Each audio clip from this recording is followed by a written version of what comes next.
Welcome to Viking Radio Theater. My name is Walter Lutsch. I'm the production director for our show and your host for this episode. I'll be introducing each of our scripts and the actors who bring these stories to life. Viking Radio Theater is a monthly hour-long broadcast, written, acted, and recorded by the students of Western Washington University and our local community. You can listen to our program here on KMRE 102.3 as part of the Community Playhouse, and on Western's KGS 89.3. All of our episodes are also available anytime on our YouTube channel at youtube.com/VikingRadioTheater. If you're interested in voice acting, script writing, or sound editing and effects, consider being a part of our show. You can get more details by sending us an email at vikingradiotheater@gmail.com. Now for our first segment, Collateral Damage by Kallan Gustafson.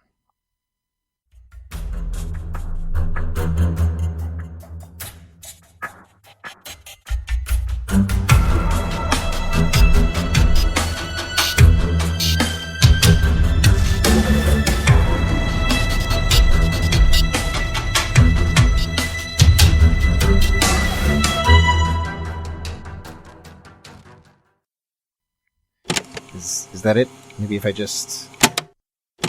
Honestly, this is unbelievable. The things we do to get a story. Anyway, since I finally got this thing working, I can get started.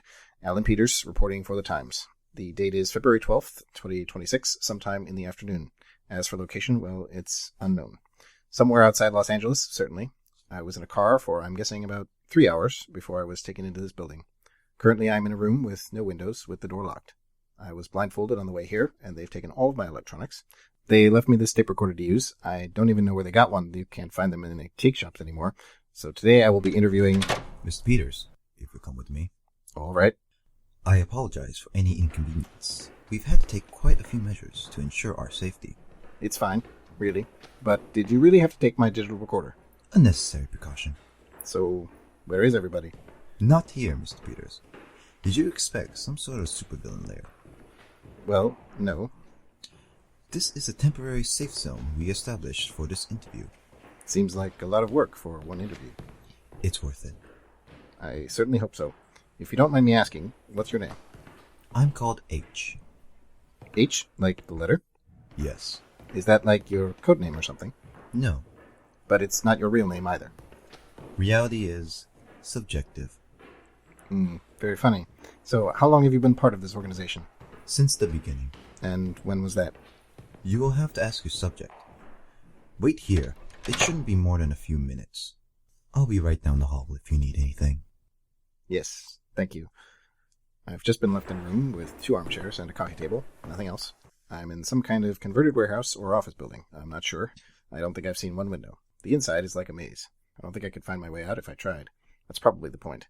So far, nothing too unexpected. H was just as polite as the emails were. It's almost a little bit creepy. Oh, someone's coming. Hello, you must be Mr. Peters. Call me Alan. Alan, I'm Z. Like the letter. Yes, like the letter. And you are the leader of Aegis. Yes, is that surprising? No, it's just that I wasn't expecting you to be so young. It is the young that create the most change. Please, have a seat. Would you like anything to drink? I can have H bring something. No, I'm fine, thank you. Very well. Before you start with your questions, I would like to thank you for agreeing to meet with me. I really should be the one thanking you. Media all over the world have been trying to get an interview with you. I was simply waiting for the correct time to share my story. Or our story, if you will. You mean your whole organization? I don't possess Aegis. I lead it. Right. Well, let's get on with the interview then. Please. You've always been very open about the fact that your organization has accepted no new members since its inception. Why is that? It shows that we are unified and committed to our cause. We do not want to add members because it would slow our progress. And how many of you are there, if you are at liberty to say? Don't worry. The State Department and the NSA know. We've been meaning to go public. There are 26 of us. 26? Oh, letters of the alphabet. We decided early on that using our real names would not be the wisest decision. Using letters made the most sense. Okay.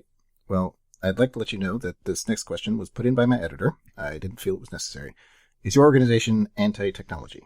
We have been very clear on this stance from day one. We are not anti-technology. We are anti-artificial intelligence. The threat of a conscious computer system is the greatest that humanity has ever faced, and we are prepared to prevent the singularity at all costs. I thought you would say that. Speaking of day one, the first known activity of Aegis was recorded in July of 2022 with your first hack at the Defense Advanced Research Projects Agency, otherwise known as DARPA. Yes, that's correct. How long had Aegis been operating before that? We formed in June of 2022. You hacked DARPA in 1 month? Not me, personally. Why did you move so quickly? There was no time to waste, in our eyes. Are all of your plans that spur of the moment? None of them are. We formed in June, but we had all been making plans before that. We were all concerned about the arrival of the Singularity. It was simple enough to combine our ideas and expertise to form a useful body. With you at the head? I was elected leader, and if I ever started to fail, I would be replaced. That runs contrary to many of your detractors. What do you think about those that claim that Aegis is nothing more than a glorified cult? That they don't know the definition of the word cult. We are not a religious organization by any stretch of the imagination. We are simply a group of like-minded individuals who are trying to accomplish a goal. Then what do you think about those who call Aegis a terrorist organization? I disagree with them. We are not terrorists. The definition... The State Department doesn't care about your definition. Excuse me, Alan, I wasn't finished with my answer. Sorry. For an interview to be conducted well, there needs to be a modicum of respect between the two parties. Do you respect me, Alan? Yes, of course. And I respect you. Now, as I was saying, we are not terrorists. Terrorists, by definition, exist to inspire terror in their enemies. Our objective has never been fear, it has been protection. That is why we named ourselves Aegis. Now, would you like to move on? We've gotten quite off track from your prepared questions. How did you... Never mind. What motivated you to join Aegis? I was afraid. I still am. And in order to protect the people of this country and this planet, I had to act. There are plenty of legal ways to act. You'd think I didn't try? Radicals only become radicals because they cannot change the system from within. Those in power did not listen, so we made them listen. Would you say your objectives have changed at all in the last 4 years? Our objective is to protect. That has never changed. Your activities have grown more aggressive over the past year. The threat has grown over the past year. The United States government is attempting to fund weapons that would operate completely out of the hands of humans. Drone technology has been used for decades. Drones controlled by people, Alan. But if that doesn't convince you, self-driving cars are beginning to network in ways that were not programmed. What? Now, that information isn't available to the public, but you can trust me that it's happening. The car companies are very concerned. They're attempting to cover it up. We're actually exposing them tomorrow. Okay, your reasoning aside, your attacks have been much more aggressive. Your last hack deleted thousands of hours of research on potentially life-saving cancer treatments. The Bellevue blackout has been linked to the deaths of at least 3 people. The cancer research was a dead end, and the blackout deaths are completely circumstantial. These events have lost you a lot of your public support. But it has gained us more recognition. To protect the public, they must be informed. The more they are kept ignorant, the louder we must become. Aren't you worried that you might lose all of your support? That's irrelevant. Whether the public likes it or not, we will continue until our work is done. And what is your end game? The end of research into artificial intelligence. Laws on the books preventing any conscious computer system from ever existing. That won't stop someone who's as dedicated as you from developing their own system. Well, then I suppose our work will never be over. Are you concerned at all about your collateral damage? You've caused an estimated $750 million in damages, and that's not including whatever the government has classified. You put 500 people out of a job when you bombed that software engineering building and the company shut down. Not to mention everything you've done to the stock market. Means to an end. You're starting to sound more like a terrorist to me. Do you know why I chose you to interview me? What? I chose you. Specifically you. Do you know why? I thought it was more random than anything. There are plenty of good reporters at the Times. There are plenty of good reporters everywhere. No, I chose you because you are in a unique position to report this story well. What do you mean? You were a military journalist. Yes. You went abroad. You saw what war is like firsthand. Yes, I did. You also did a little more than observe, didn't you? Aren't I supposed to be interviewing you? We hacked your service records. Those were classified. Aegis has taken the CIA to its knees. You think it was difficult to get a hold of some classified records? Why? So I could be sure that you would be sympathetic to our position. You understand collateral damage better than most people, don't you, Alan? I read all about what your unit did in that village. I know you rationalized what happened. At night, when you can't sleep. Shut up. Have you convinced yourself that what happened was necessary? That the only solution was that those people had to die? I said shut up. You're not being very polite. Do you remember what I said about respect? Respect? You don't have any respect. How dare you hack my records? Well, it looks like I'm out of time. What? We've barely even started. You have everything you need. No, I don't. I don't have anything. Yes, you do. Have you been watching the news lately? The reports about Aegis talk about how we must be getting desperate. Progress marches on despite our best efforts. That's not true, is it? Look me in the eye and tell me that we're desperate. You're not. Exactly. You've had a taste of our commitment today. You asked me if I cared about collateral damage. Of course I do. But I care more about our cause. A few lost jobs and some structural damage is nothing compared to the alternative. This whole interview was a sham, then. I'm not here to write an exposé. I'm here to preach your gospel. I knew you were an intelligent man. Please make sure to forward a copy of your article to us for proofreading before you publish. We wouldn't want anything unsavory to be in print, would we? No, we wouldn't. We appreciate your understanding. And now, Mr. Peters, I do believe this interview is over. The end. That was Collateral Damage by Kallan Gustafson. Alan was played by Walter Lutsch, H was played by Nick Kim, and Z was played by Liana Merrill. And now, a quick commercial. For over 35 years, the Blaine Company has been providing you with the best service and prices when it comes to radioactive material. Unlike most of our competitors, we don't have to use strong-arm tactics to guarantee your business. And while some shadier dealers can't guarantee the seal of their container, our carefully constructed shielding will ensure the safety and health of you and your loved ones, from purchase to detonation. Our certified technicians inspect each and every shipment to ensure its quality and yield. Where others artificially inflate the prices of their radioactive ore, we are committed to providing you the best product at a price that won't leave your grandchildren's children in debt. Whether you're looking for medium enriched or highly enriched, radium or just ore, the Blaine Company will provide you with superior service and a superior product, guaranteed. Blaine Company. Now you have a friend in the uranium business. You're listening to Viking Radio Theater on KMRE 102.3. For our next script, we have Just This Once by Walter Lutsch. This is Inspector Lee McAuliffe, investigating the incident that took place in the present time of October 8th, past time of June 23rd, 2014. This is Subject Interview 3. Could you please state your full name and position for the record? My name is Kaylin Pierce. I am the Risk Assessment Manager for the Seattle branch of Time Trex International. And could you repeat for the record your history with Time Trex and your position's responsibilities? Well, I've been with Time Trex for the last 6 years. I began as a Trek host when I was 17 and then was promoted to shift leader, manager, and finally to risk assessment manager. My position oversees the development of new group Treks as well as custom experiences and assesses their potential liability before any approval is made to begin work on a project. And, in your estimation, the custom experience labeled Project 6121 was free of risk to participants and the company? No, we didn't say it was free of risk. In fact... Let me rephrase. You and your project team approved the construction of Project 6121 after the customary review period. Is that correct? Yes. Thank you. Now, for context, please explain how this custom experience was intended to run. Well, the customer approached us with a desire to see her best friend. That friend had died of cancer 4 years ago, and our client wanted to see her again. She suggested a date, June 23rd, 2014, and we explained the process by which we would review her request and approve or reject the concept. So we started our research. We'll get to the review process later. For now, could you please just take us through the way the experience was supposed to run? Of course.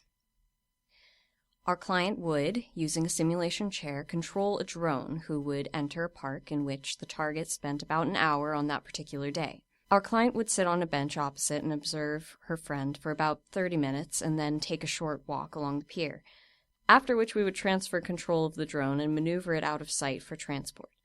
Could you detail the safety precautions that Time Trex uses for these kinds of experiences? Well, to begin with, no one ever actually goes back in time, with the rare exception of one of our technicians. This is mandated by law. Our drones are transported instead and controlled remotely by the client. And the drones have specific directives that prevent a client from doing certain things? Exactly.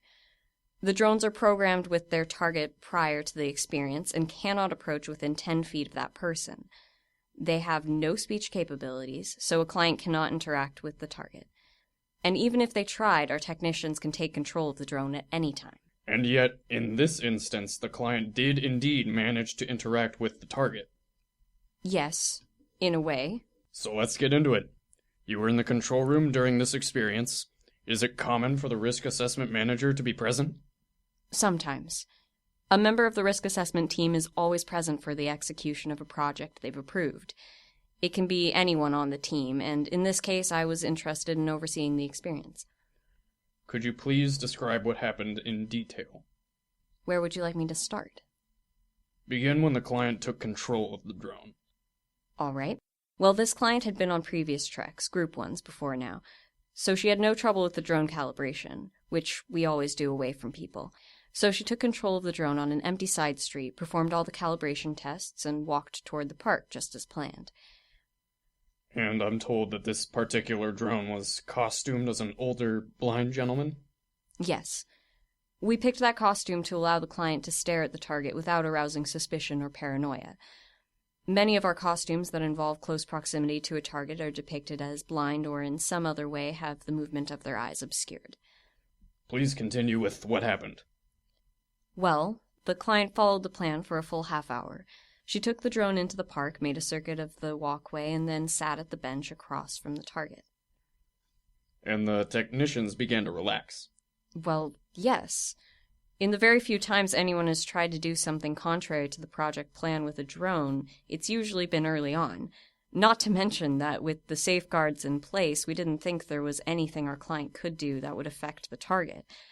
At least, not without us catching on to it and preventing it before she could go through with it. If you want to write a message in the sand, we're going to know you're doing it and take control of the drone before you've finished your first letter. Please describe what happened next. Well, the location the client had picked is a park in Kirkland, on the waterfront. Even today, in addition to the lawn spaces, it has a pier for boating. The client had asked to walk along the pier as the drone left the area, explaining that it was a special place for her. We didn't think anything of it, and it was part of the plan. At 4:25 local time, the client directed the drone to kick the tie-off post at full strength, rupturing the artificial skin and damaging the metal casing. A split second before your technicians assumed control, she directed it to walk off the pier. Yes. The leg was damaged both by the impact and by the water, as the casing had been fractured.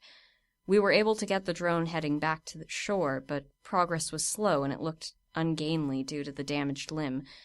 This attracted the attention of the target, who immediately made the decision to leap in after the drone. According to your research file, you knew that the target had been a lifeguard for 4 years prior to approving the project. That's true, but it wasn't like we knew what the client was going to do. Even with the pier thrown in, we had no idea that she'd put everything together the way she did. I'm just setting down the facts. The target jumped in the water and helped the drone swim back to shore. Yes. We had to override the speech lockout and make up something on the fly to explain the drone's behavior. So the drones do have speech capabilities? Well, yes, but not as part of the user's experience. There's no microphones in the simulation chair, no button on the UI that says talk. We use it in emergencies when someone in the past time addresses a drone. Understood. The target and the drone make it to shore. How did this end up altering the timeline in the way that it did? Well, that's frankly the brilliant thing about her plan. She knew that we wouldn't have allowed her anywhere near the client's diagnosis of her cancer or her death. She also knew that she couldn't communicate with the target, but when the drone and the target made it to shore, paramedics were waiting to check everyone out. And it turns out that that date, June 23rd, 2014, was the perfect time for a routine checkup to catch the target's cancer. In the original timeline, the target didn't go in for a checkup for another year, by which time it was too late. But thanks to the incident at the park, the medics advised her to see her doctor the next day. The cancer was caught in time, and after chemotherapy, the cancer was eliminated. And that brings us to the crux of the situation. This building, as well as most government buildings and specifically the agency I work for, are all shielded from changes in the timeline in the event that something like this should happen. Well, yes, although there's been research to suggest that the shielding doesn't last for more than a few days. Indeed. Everyone in this building, everyone in every governmental building, can access their secure records and see that Sarah Cook of Everett, Washington, died on September 15th, 2019. But right now, today, Sarah Cook is alive and the general public doesn't know that she shouldn't be. Moreover, she is at this very moment waiting in the lobby of this building to collect her friend, your client, who is being held on charges of interference with the timeline. Do you understand what this means? I know that someone has to decide what to tell the public. By rights, my client should be arrested and thrown in jail, but a temporal crime has never actually gone this far before. And what do we tell her friend? Sorry, you're supposed to be dead, and your best friend will serve out a life sentence for having changed that? Are you suggesting that your client be set free? She's broken nearly a dozen laws and changed the timeline for everyone not in a shielded building. True, but our records indicate that nothing large has changed in the timeline. Sarah Cook is alive, and that's mostly the only difference. And since it's recent, there aren't any children or other descendants to affect. Not to mention that once my client leaves this building, she'll have no idea of what she's done, or that her friend was ever dead. In a certain sense, it'll be like the crime never happened. But a crime has been committed. I know. And maybe this will result in more stringent oversight of time treks and governmental regulations regarding time travel. But if the research about our shielding is correct, we won't even remember the crime in another day or two. All that will be left to mark the change is what we choose to put in our secure files. You're suggesting we don't put anything in the files, that we allow this event to be erased from everyone's memory. Yes. Or maybe just that an event occurred. Something forcing time treks to tighten up our policies, preventing something like this from happening again. I'm not arguing that we ignore this, or that it become commonplace, but I've watched dozens of grieving family members take a trip back in time just to see their parent or grandparent or sibling one more time. And every single one of them has to wonder if they could use that opportunity to extend their loved one's life for even a single day longer. Just this once, in this supremely rare circumstance, when nothing except this woman's life is at stake, I'd like that answer to be yes. The end. That was Just This Once by Walter Lutsch. The inspector was played by Adam Kane, and Kaylin was played by Aubrey Dangel. We'll be right back after this. Do you struggle to know what to buy your friends and family? Are you a chronic gift card buyer? Do you even know what you want? Of course you don't, but Santazon does. Coming this holiday season, it's the Predict-A-Gift service. For a small extra fee in addition to your Santazon Prime membership, Predict-A-Gift will tell you what gift you want before you even think of it. We'll even deliver it to your front door. Oh, it's a package. I didn't want this. But you will. Oh, actually, this is pretty cool. See? We know what you're thinking. And starting this year, from the innovative minds behind Santazon, every Predict-A-Gift will be delivered by drone. We'll order it for you, charge it to your account, and ship it to your house with our unmanned drones. You'll thank us later, just like Santazon member Rachel Dinkeldor. They sent me this gift for my mom. I didn't even know she was still alive, but apparently she's faked her death and has been living in Barbados for years. Now I have this Blu-ray set of NCIS Season 19 that I have to ship to her somehow.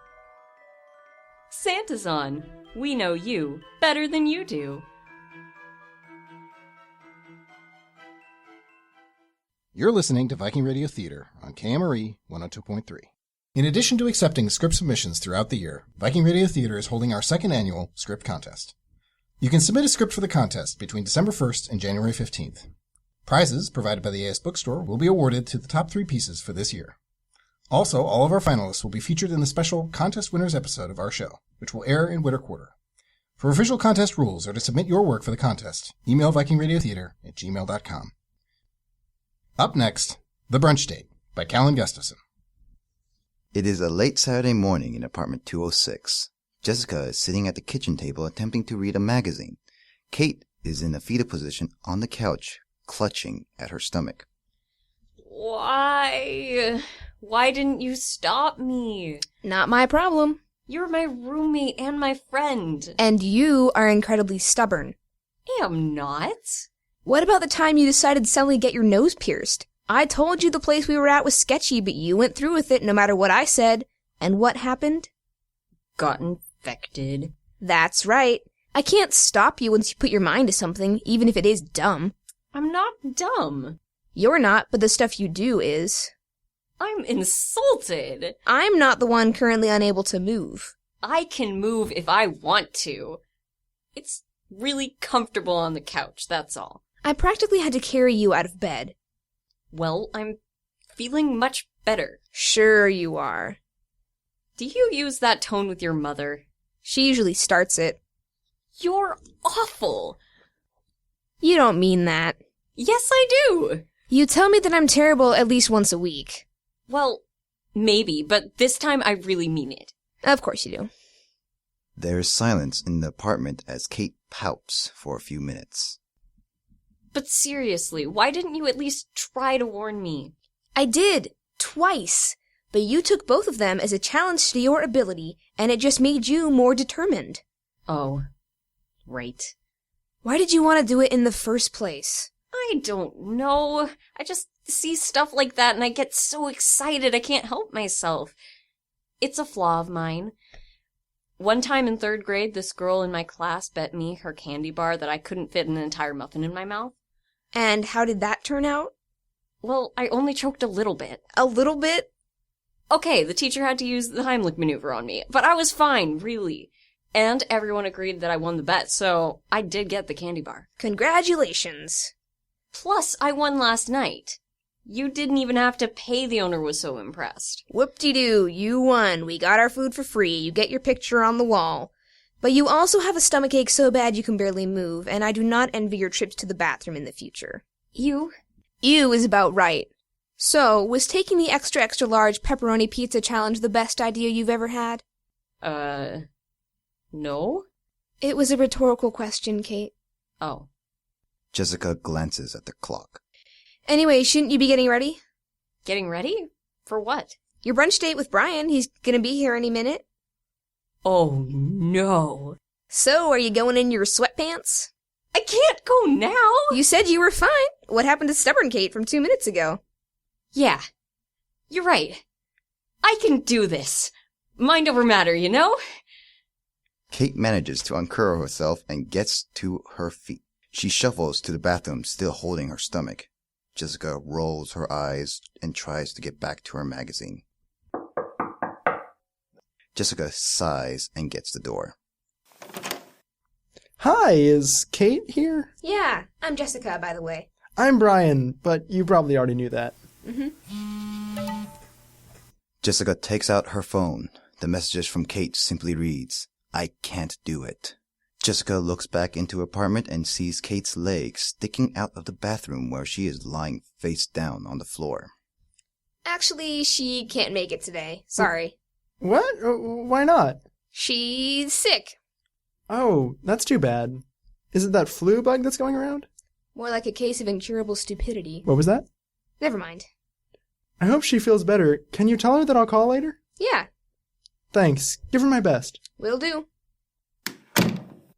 Jessica goes to the bathroom and leans against the doorframe. Kate heaves herself onto her back and stares at Jessica. What did you tell him? I told him you were sick, that's all. Was he mad? Did he think I was blowing him off? No, he was fine with it. He hopes you get better. Aw, he's so sweet. Did he say anything else? That he'll call later. I wish I could have gone. He's a really nice guy. He's quite the catch. Guess your stubbornness can't solve everything. Oh, you don't have to rub it in. You were right, I was wrong, I've learned the error of my ways, yada yada yada. Well, if you say so. Why are you so sassy? Why are you so stubborn? Let's agree to disagree. I won't complain when you're sassy. You won't complain when I'm stubborn. Fine. Silence falls in apartment 206.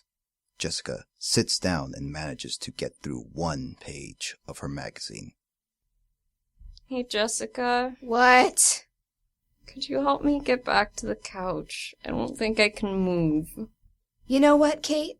I think this is the beginning of a long and terrible day for the both of us. I think you might be right. The end. That was The Brunch Date by Kallan Gustafson. Kate was played by Aubrey Dangel. Jessica was played by Julia Rutledge. Brian was played by Wyatt Chapman, and the narrator was Nick Kim. We'll have our last script for this episode right after this. Are you fed up with having to put up those lights every single year? Getting on that rickety old ladder that threatens to collapse at any minute? Scrambling around on an icy, crumbling roof? No more need to worry. Introducing the amazing Christmas light gun! Now you can comfortably and safely put up all those lights in just a few minutes. Just set the amazing Christmas light gun on its 2-ton mount, plug it into any 100 megawatt generator, and then simply aim and fire. It's that easy. You'll be done in no time and have a beautiful looking house. Thousands of people have tried the amazing Christmas light gun and now swear by it. My wife and I used to spend a week putting up our lights only to have the neighbors laugh and ridicule our bad job. Now, with the amazing Christmas light gun, I can have it done in no time. Plus, our neighbors are so amazed by our abilities they run and hide when they see me turn it on. Thanks, amazing Christmas light gun.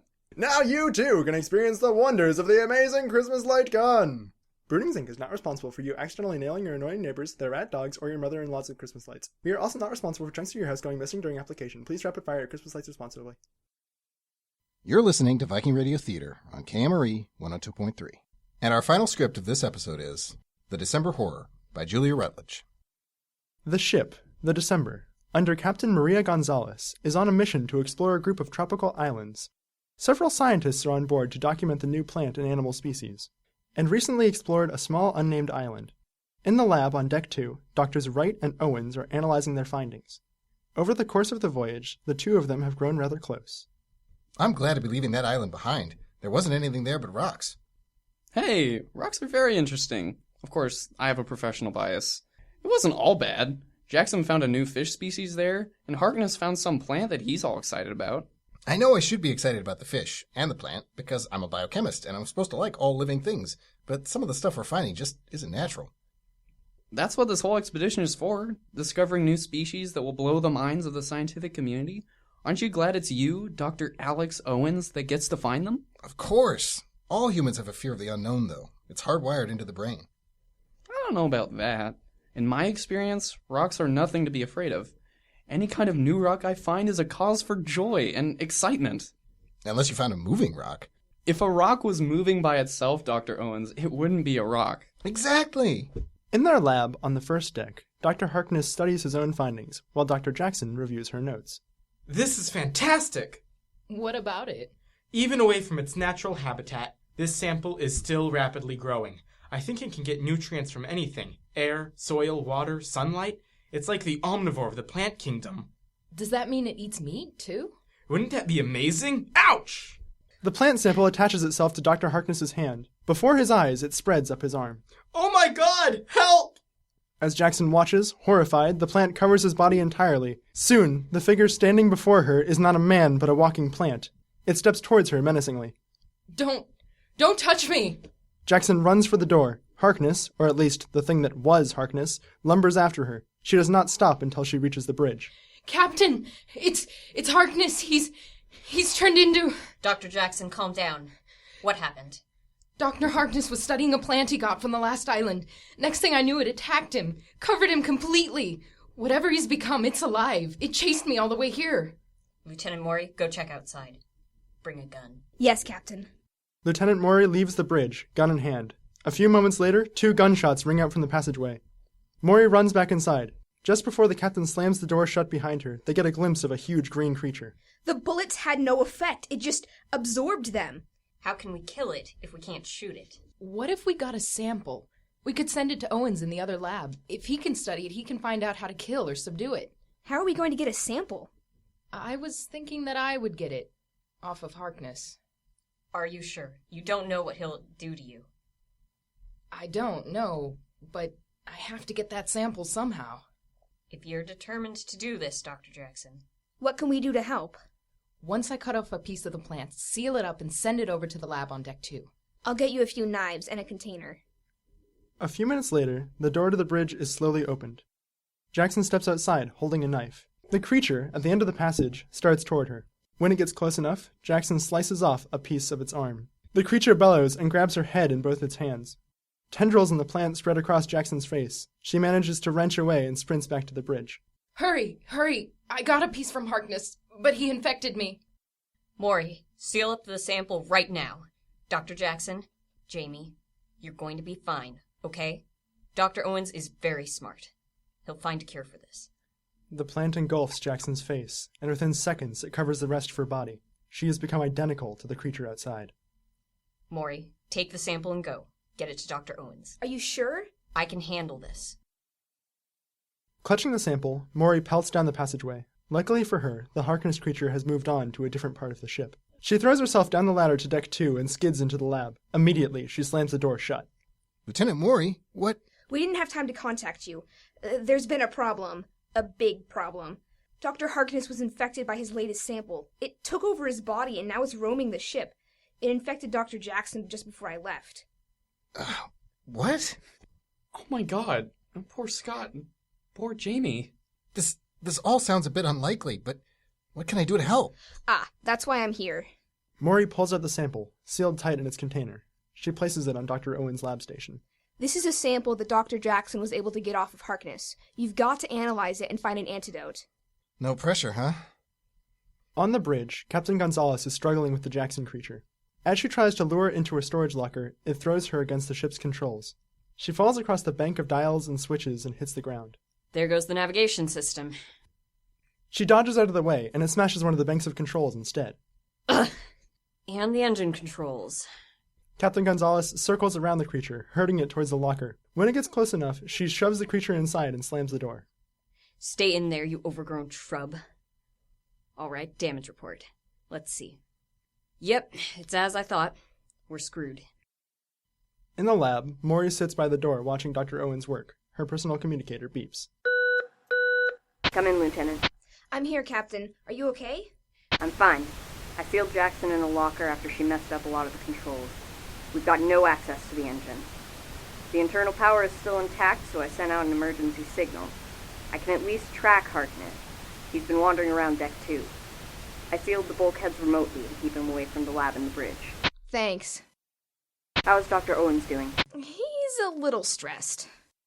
Wright hovers anxiously near Owen's lab bench. Dr. Owens. Right. Shh. I have to concentrate. Please let me help you. I want to do what I can. You know, part of my bachelor's degree was in mycology. The study of fungus? Why didn't you say something before? I was trying to. Yes. Would you mind taking a look at this sample?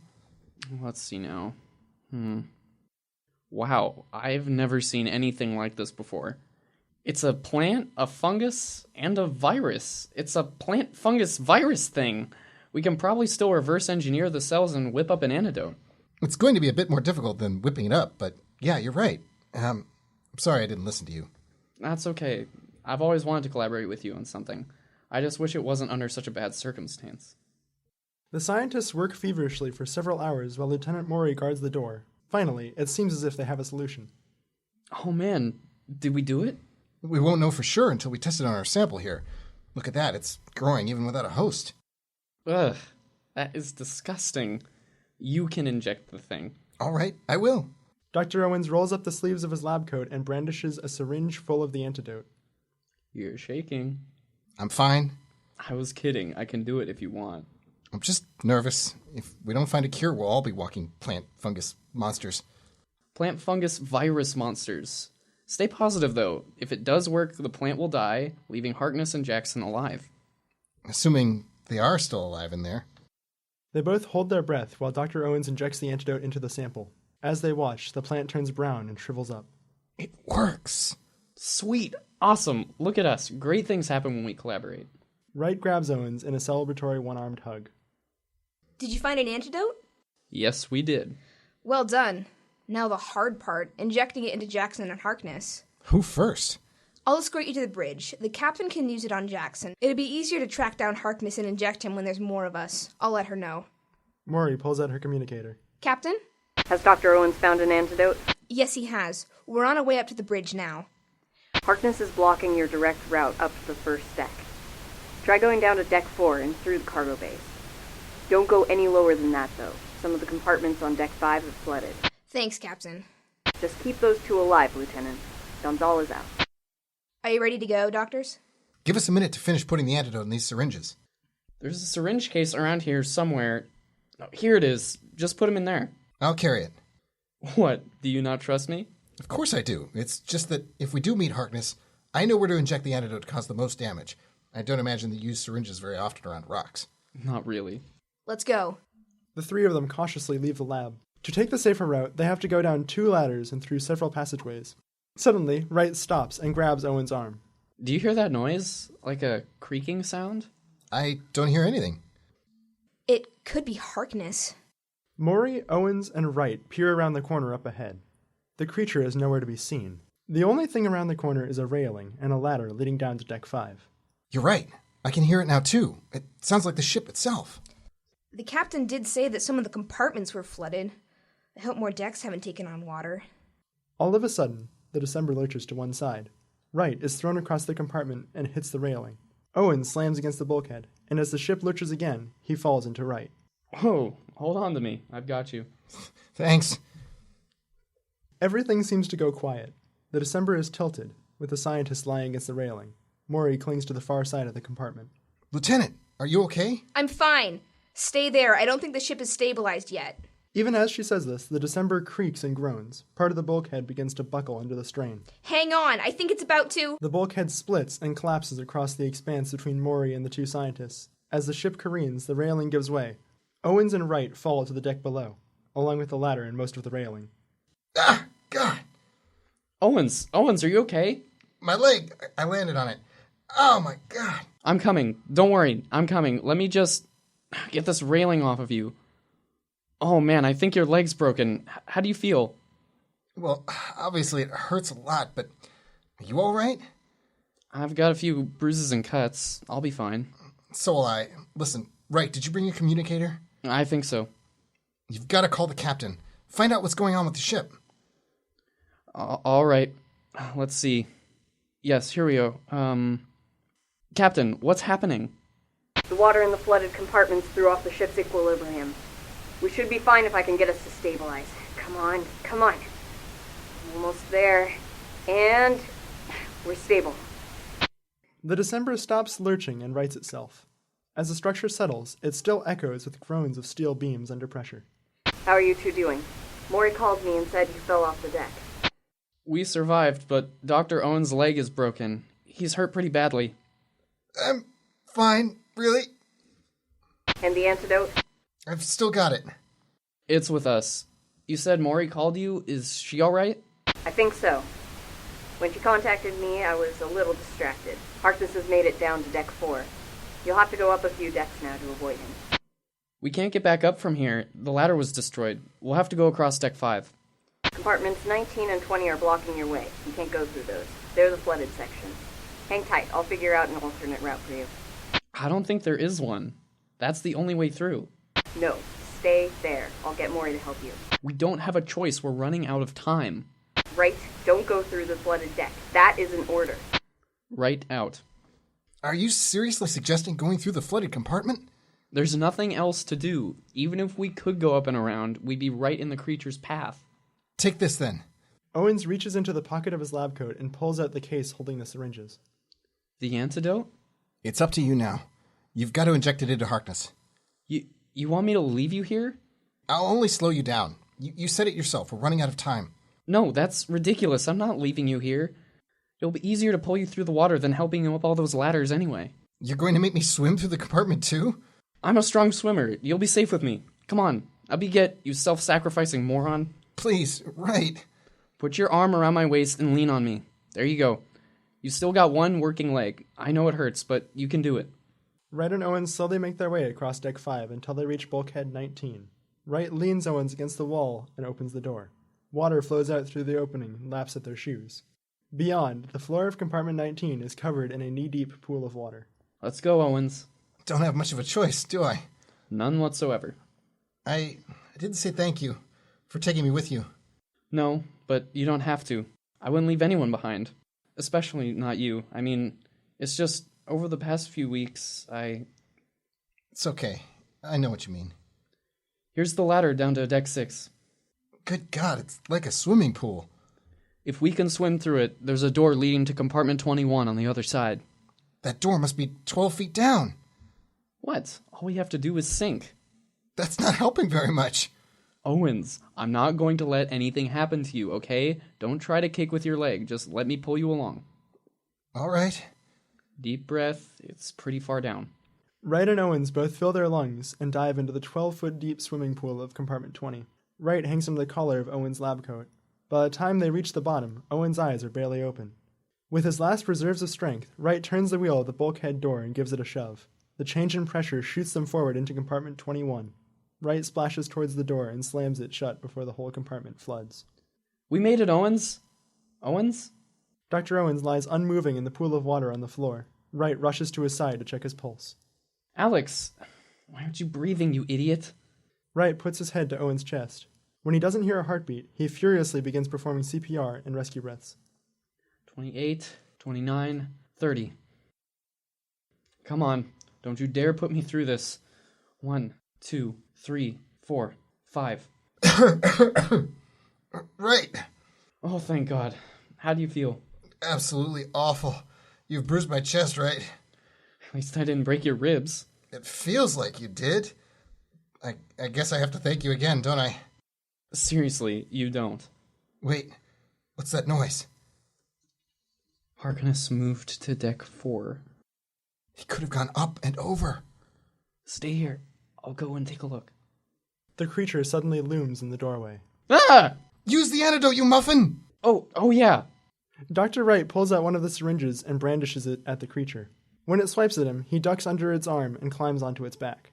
The creature thrashes around, trying to dislodge Wright, but he holds tightly to its neck. As he tries to jab the syringe into it, the creature rams him into the wall. Ow! Taylor! Don't worry, I'm fine. The creature flails its arms behind its head and lands a few blows on Wright's face. With his nose bleeding, Wright shoves the needle into its neck and jams the plunger home. The creature freezes and topples onto the floor. Wright jumps off just in time. That was amazing. Oh, gosh, thanks. Wait, did you call me a muffin? I say strange things in stressful situations. The two of them look at the creature. As the plants wither and fall off, the form of Harkness is slowly revealed. Wright holds up the empty syringe triumphantly. It worked! We did it! He picks Owens off the floor and twirls him around. You did it, right? Oh, your nose is bleeding. So? I'm just saying it might be broken. Right, Owens. Oh, hello, Lieutenant. Mauri, you're all right. I started chasing Harkness after Captain Gonzales said he was coming your way. Looks like we didn't need to worry. Lieutenant Mauri kneels down by the completely human Dr. Harkness and speaks into her communicator. Captain? Mauri, what's going on? Wright and Owens used the antidote on Dr. Harkness. He's alive and back to normal. Tell them well done. But also smack Dr. Wright for disobeying orders. Please don't actually. A local Coast Guard received our emergency signal. They're on their way to pick us up. Get to the bridge as soon as possible. The whole ship is becoming very unstable. On our way with the antidote, Captain. Mauri out. Congrats, you two. Congrats. On what? Ugh! Where am I?